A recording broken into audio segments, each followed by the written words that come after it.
你有冇試過喺好攰或者好嬲嘅瞬間，突然俾仔女一個無意嘅舉動，溫暖到成個心都融化咗？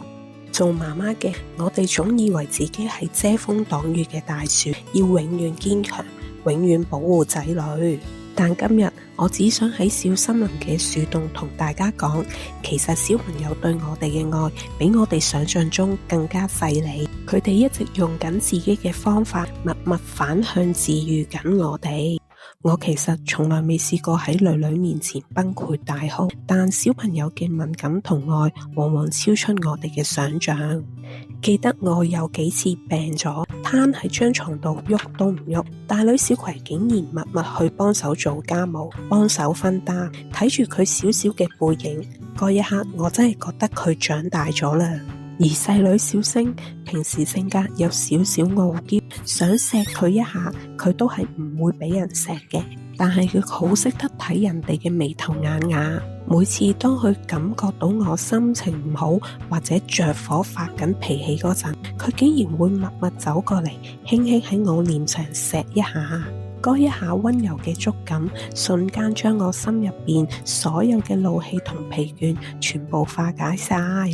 心理學話俾我哋知，小朋友係天生嘅情緒觀察家，佢哋比任何人都能夠感知到媽媽嘅疲倦同情緒。小葵嘅懂事幫忙，小星嘅破例主動一吻，其實佢哋係用緊自己嘅語言同我哋講，媽咪，雖然你而家心情唔好，但我依然好愛你，我想照顧你。我哋總以為自己係付出嗰個，但原來喺不知不覺間，我哋俾予孩子嘅溫柔已經喺佢哋心入邊開花結果，然後反過嚟溫暖我哋。